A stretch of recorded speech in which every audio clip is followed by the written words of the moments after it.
स्वागत है आपके अपनी यूट्यूब चैनल जीएस वाला 360 डिग्री में। तो आज हम लोग बिहार दरोगा के सेट नंबर 4 को डिस्कशन करेंगे, जो ज्ञान बिंदु के द्वारा प्रोवाइड किया जा रहा है टेस्ट सीरीज। तो उसका हम लोग डिस्कशन करेंगे।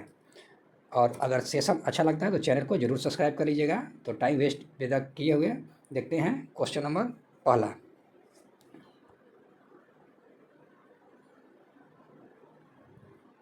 हेलो दोस्तों, आप सभी का स्वागत है आपके अपने यूट्यूब चैनल जीएस वाला 360 डिग्री में। तो आज हम लोग सेट नंबर 4 को डिस्कशन करेंगे, जो बिहार दरोगा के लिए स्पेशल चलाया जा रहा है।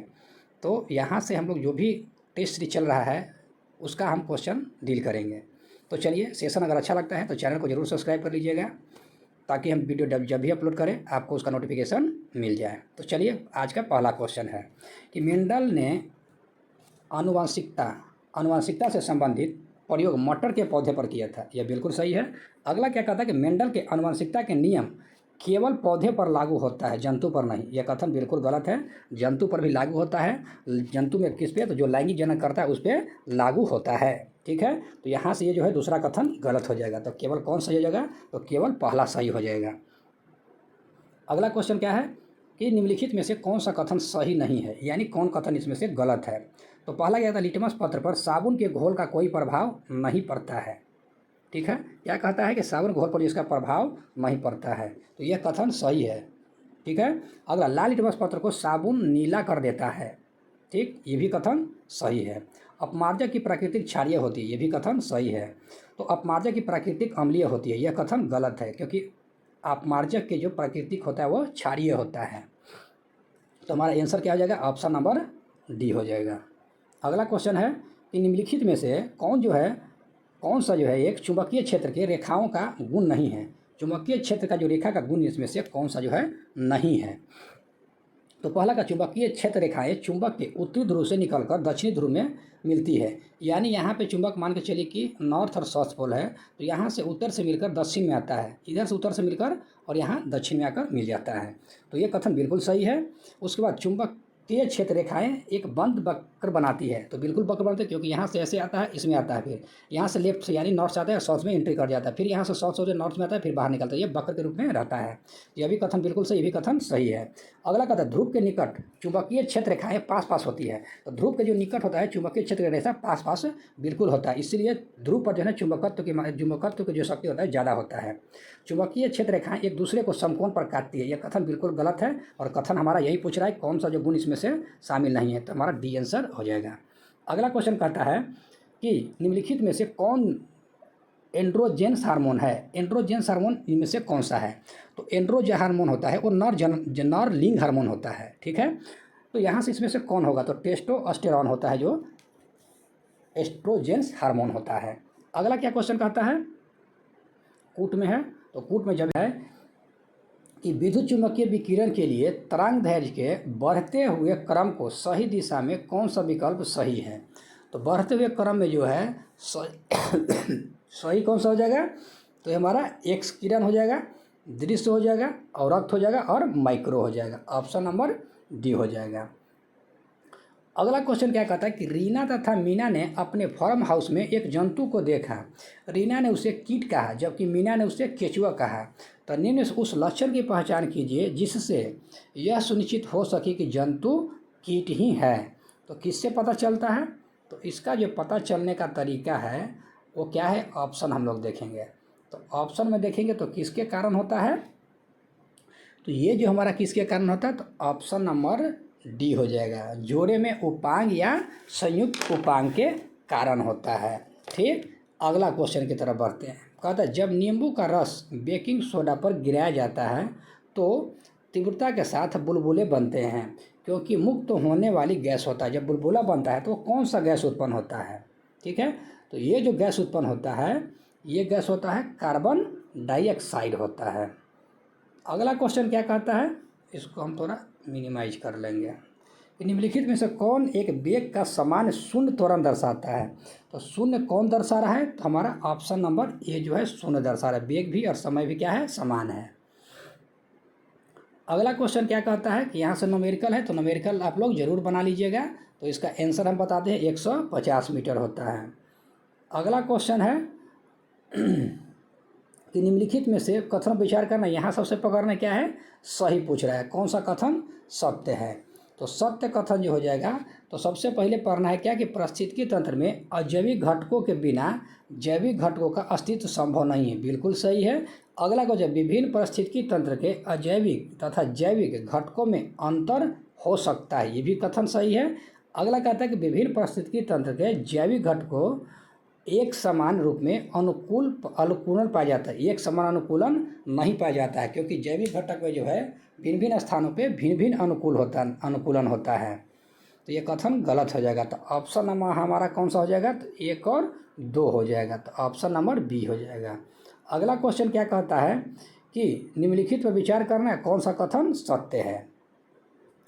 तो क्या कहता है कि भारत में श्वेत क्रांति की शुरुआत 1960 में हुआ था, ये कथन बिल्कुल गलत है, क्योंकि 1970 में हुआ था। और वर्ष 2000 ईस्वी में भारत विश्व का सर्वाधिक दूध उत्पादक देश बना था, तो 2000 में नहीं बना था, 1998 में बना था, तो कथन ये भी गलत है, तो ऑप्शन नंबर डी हो जाएगा। अगला क्वेश्चन क्या कहता है कि केंद्रीय पोल्ट्री ट्रेनिंग संस्थान कहाँ स्थित है। तो ये कहाँ स्थित है, तो ये हमारा स्थित हो जाएगा कहाँ पे, तो बेंगलोर में स्थित है। अगला कहता है कि रक्त वर्ग यानी ब्लड ग्रुप को निर्धारित करने वाले जीन में कौन अप्रभावी लक्षण जीन होता है। तो अप्रभावी जो लक्षण होता है वो कौन होता है, तो यहाँ से 3 गो होता है। पहला होता है आई पे पावर ए होता है, आई पे पावर बी होता है और आई पे पावर ओ होता है, ये 3 प्रकार के होता है। तो ए और बी जो होता है ना, ये प्रभावी लक्षण होता है, और ए पर पावर 0 जो होता है यानी ओ जो होता है अप्रभावी लक्षण होता है। तो यहाँ से 3 टाइप याद रखिएगा, 3 टाइप का होता है ब्लड ग्रुप में। तो ए पर पावर आई पे पावर ए होता है, आई पे पावर बी होता है, तो ये दोनों जो होता है प्रभावी लक्षण होता है, और अप्रभावी होता है आई पे पावर 0 होता है, तो ऑप्शन नंबर सी हो जाएगा। बाय द वे अगला क्वेश्चन में अगर प्रभावी लक्षण पूछ देता है तो आप याद रखिएगा ए और बी। अगला क्वेश्चन है, गैस के तापमान का द्रव्यमान को नियत रख गैस के दाब को बढ़ाने पर गैस के घनत्व पर क्या प्रभाव पड़ता है। तो गैस के घनत्व पर क्या प्रभाव पड़ता है, तो यह गैस के घनत्व बढ़ जाता है। अगला क्वेश्चन है कि निम्नलिखित पृथ्वी एवं चंद्रमा एक दूसरे को गुरुत्वीय बल से आकर्षित करते हैं, इस संबंध में कथनों पर विचार करना है। क्या विचार करके बताना है, कहता दोनों के द्वारा लगाया गया गुरुत्वीय बल का मान एक दूसरे के बराबर होंगे, ये कथन बिल्कुल सही है और बाकी जो है गलत हो जाएगा। अगला क्वेश्चन कहता है कि एलुमिना है, तो एलुमिना क्या है, ठीक। तो एलुमिना जो हो जाएगा यह होता है उभय धर्मी होता है। आगे क्या निकालना है, इसका जो निकालना है आपका ऑक्सीकरण संख्या निकालना है, और इस तरह से जटिल जब भी मान रहेगा ना तो इसका जो है संयोजकता कितना होता है, 0 होता है, इतना ध्यान रखिएगा। और बाकी जब इसको आप हल कीजिएगा तो आपका 4 आंसर आएगा। अगला क्वेश्चन है कि यहाँ क्या देखना, कूट में जब रहेगा तो यहाँ सबसे पहले सही पूछ रहा है। तो मोनोसेक्राइड कार्बोहाइड्रेट स्वाद में मीठे होते हैं, ठीक है, बिल्कुल सही है। मोनोसेक्राइड जो होता है मीठा होता है, और पॉलीसेक्राइड कार्बोहाइड्रेट स्वादहीन होता है, तो ये भी कथन सही है। तो हमारा ऑप्शन नंबर सी हो जाएगा, 1 और 2 दोनों सत्य है। अगला क्वेश्चन कहता है कि हवा से सतह में मार करने वाली मिसाइल S-400 किस देश द्वारा विकसित किया गया है, तो ये रूस के द्वारा विकसित किया गया है। अगला है, जीवित पदार्थ में सर्वाधिक मात्रा में पाया जाने वाला कार्बनिक पदार्थ है, तो ये कार्बनिक पदार्थ कौन सा होता है, तो ये होता है प्रोटीन होता है। लेकिन कार्बनिक पदार्थ कह के अगर अकार्बनिक पदार्थ दे देगा तो अकार्बनिक पदार्थ क्या हो जाएगा, H2O यानी जल हो जाएगा। अगला क्वेश्चन है कि पादप स्रोतों से प्राप्त प्रोटीन में सभी आवश्यक एमिनो अम्ल नहीं होता है, परंतु एकमात्र पादप प्रोटीन कौन है जिसमें सभी आवश्यक एमिनो अम्ल पाया जाता है, तो ये कौन होता है, तो सोयाबीन होता है। अगला क्वेश्चन क्या कहता है कि पदार्थ में द्रव्यमान पाया जाता है, बिल्कुल सही है, क्योंकि पदार्थ परमाणुओं से बना होता है, यह कथन बिल्कुल सही है। अगला कहता है बल तथा ऊष्मा भौतिक राशि है परंतु पदार्थ नहीं, ये भी कथन सही है। 24 तो हमारा क्या हो जाएगा, कथन 1 और 2 दोनों सही हो जाएगा। तो क्वेश्चन नंबर कहता है 24 न्यूमेरिकल है, आप न्यूमेरिकल को आप लोग बना लीजिएगा, तो यहाँ से आंसर हो जाएगा ऑप्शन नंबर सी हो जाएगा। न्यूमेरिकल कोई ज़्यादा टफ नहीं है, आप लोग बना लीजिएगा। निम्नलिखित में से किसका निर्माण सारे शरीर में नहीं होता है? किसका निर्माण जो है सारे शरीर में, सॉरी हमारे शरीर में निर्माण इसका नहीं होता है? तो विटामिन होता है। अगला क्वेश्चन कहता है कि मेंडलीव के आवर्त सारणी में तत्व के समस्थानी के लिए कोई स्थान निर्धारित नहीं है। ठीक है, तो क्या कहता है? यह जो कथन है बिल्कुल गलत है। अगला कहता है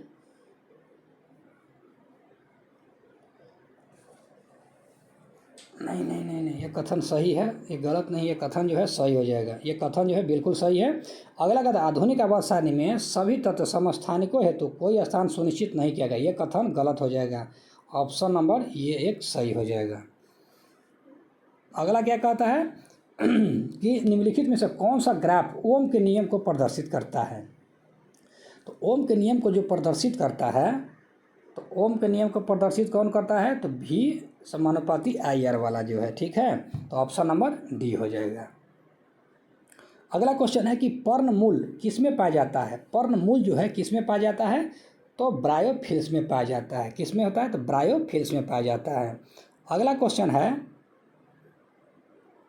कैल्शियम ऑक्साइड के संबंध में निम्नलिखित में से कौन सा कथन सही नहीं है? तो कैल्शियम ऑक्साइड के संबंध में कौन सा कथन सही नहीं है? तो ऑप्शन नंबर हमारा डी जो है सही नहीं है। कैल्शियम ऑक्साइड द्रव्यनाक अत्यंत निम्न होता है, जो इतना केल्विन दिया गया है 373 केल्विन, लेकिन कितना होता है? तो 2870 केल्विन होता है। चलिए अगला क्वेश्चन नंबर 30 पे आते हैं। क्या कहता है कि लोलक का आवर्तकाल पृथ्वी के केंद्र पर क्या होता है? शून्य और अनंत के बीच होगा। ऑप्शन नंबर सी हो जाएगा। राष्ट्रीय सुदूर संवेदन एजेंसी कहाँ स्थित है? तो ये जो हमारा स्थित है कहाँ पे? तो ये हो जाता है हैदराबाद में। अगला क्वेश्चन है क्वेश्चन नंबर 32। कहता है कि निम्नलिखित कथन पर विचार करना है और सही बताना है। तो हमारा क्या जाएगा? एक आवास में कई निकेत होता है। तो यहाँ से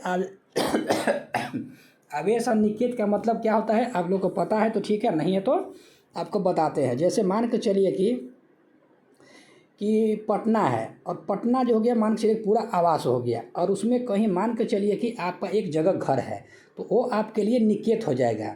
लेकिन आवास का जब कहेगा तो पूरा पटना आवास हो जाएगा। ठीक है, तो ये कथन सही हो जाएगा। अगला क्वेश्चन है कि हाइड्रोजन लैंप का तंतु निम्न की मिश्रण धातु का होता है। तो हाइड्रोजन का जो होता है किसका होता है? तो ये हो जाएगा टंगस्टन और एवं सोडियम का हो जाएगा हाइड्रोजन लैंप। ठीक है, हाइड्रोजन लैंप विज्ञान में पूछता है कि हाइड्रोजन लैंप का तंतु जो निम्न से मिश्र धातु का बना होता है, तो टंगस्टन और सोडियम का होता है। अगला क्वेश्चन है कहता है कि नाभिकीय रिएक्टर के संबंध में निम्नलिखित पर विचार करना है। मंदक का कार्य न्यूट्रॉन की गति को कम करना है। बिल्कुल सही है। नियंत्रण छड़ का कार्य न्यूटन को अवशोषित करना है। तो ये भी कथन सही है, तो ऑप्शन नंबर सी हो जाएगा। अगला क्वेश्चन कहता है कि कार्बन का अक्रिस्टलीय शुद्ध रूप क्या है? तो अक्रिस्टलीय का शुद्ध रूप कहेगा तो हो जाएगा चारकोल हो जाएगा। अगला क्या कहता है कि आयन Z++ अभिक्रिया में 2 इलेक्ट्रॉन त्याग करता है, तब इसमें आयन का संख्या कितना हो जाएगा? तो जब 2 को त्यागेगा तो 2 और 2 4 हो जाएगा, लेकिन जब ग्रहण करता है तो ऊपर में माइनस होता है, और जब त्यागेगा या किसी को देगा तो प्लस होता है। तो 2 पहले से है और 2 बाद में, यानी 4 हो जाएगा ऑक्सीकरण संख्या। अगला है कैल्सिटोनिन हार्मोन का स्राव किस अंतःस्रावी ग्रंथि से होता है? तो कैल्सिटोनिन को जो स्रावित होता है वो थायराइड से होता है। अगला है निम्नलिखित में से कौन सा सिद्धांत उद विकास की व्याख्या के लिए डार्विन द्वारा प्रतिपादित नहीं किया गया है? तो डार्विन द्वारा जो है प्रतिपादित कौन सा नहीं किया गया है? तो यहाँ से हो जाएगा अचानक एवं विच्छिन्न रूप से जीवन की उत्पत्ति। अगला क्वेश्चन है कि यदि सल्फर डाइऑक्साइड के 1 ग्राम में X अणु है, तो मेथेन के 1 ग्राम में अणुओं की संख्या कितना हो जाएगा? तो यह हो जाएगा 4X अणु। आप इसको न्यूमेरिकल के बना लीजिएगा। अगला कहता है कि कक्षाओं के ऊर्जा का सही क्रम क्या होता है? तो सही अगर पूछ लेता है तो ये होता है KLMN होता है। अगला क्वेश्चन है 40 के बाद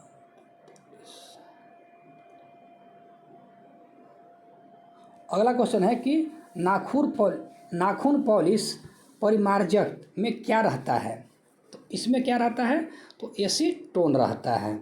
अगला क्वेश्चन है, ये आप न्यूमेरिकल है, न्यूमेरिकल को आप लोग बना लीजिएगा। ऑप्शन नंबर सी हो जाएगा 60 सेंटीमीटर।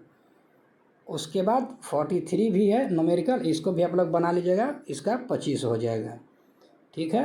अगला क्वेश्चन है, ये कूट में दिया गया है, तो कूट वाला भी आप जरूर देखिएगा। और कूट में जो है सबसे पहले बताते हैं कि यहाँ पे सबसे पहले ध्यान देना है कि रेबडी वायरस मानव शरीर में कुत्ते काटने पर प्रवेश करता है। ठीक है। तो कहता है कि यह कथन जो है बिल्कुल सही है। उसके बाद डेंगू वायरस मानव शरीर में मच्छर काटने पर प्रवेश करता है, तो ये भी कथन सही है। सभी वायरस को मानव शरीर में प्रवेश करने हेतु किसी न किसी वाहक की आवश्यकता होती है, यह कथन बिल्कुल गलत हो जाएगा। तो ऑप्शन नंबर सी हो जाएगा इसका आंसर। अगला क्या कहता है कि कौन सा जो है सुमेलित नहीं है? तो सुमेलित नहीं है तो वो पूछ रहा है, तो ऑप्शन नंबर सी जो है जरत आघूर्ण जो है सही नहीं है। इसका क्या होता है? तो एम एल पर स्क्वायर और टी पे 0 होता है। चलिए अगला क्वेश्चन है, क्वेश्चन नंबर 46 है। वैज्ञानिकों की टीमों में किसमें सर्वप्रथम अंटार्कटिका के ऊपर ओजोन छिद्र का पता लगाया था? तो ओजोन के जो परत का जो पता लगाया था वो कौन था? तो ब्रिटिश टीम था। ठीक है। वो किसके नेतृत्व में लगाया था? तो जोसेफ फरमान के नेतृत्व में 1985 में। अगला क्वेश्चन है कि सोडा लाइम किसका मिश्रण होता है? तो सोडा लाइम जो मिश्रण होता है तो sodium hydroxide plus calcium oxide का मिश्रण होता है। अगला क्वेश्चन है, बृहद अणु की अवधारणा पदार्थ की किस अवस्था से जुड़ा हुआ है? तो ये जुड़ा है BEC से जुड़ा हुआ है। अगला क्वेश्चन है, निम्न में से कौन सा एक जीवित जीवाश्म है? तो जो जीवित जीवाश्म होता है वो होता है साइकस होता है। लास्ट है एक न्यूमेरिकल वाला है, न्यूमेरिकल का हो जाएगा ऑप्शन नंबर ये हो जाएगा 2 एम्पियर। सेशन अच्छा लगता है तो चैनल को जरूर सब्सक्राइब कर लीजिएगा। धन्यवाद।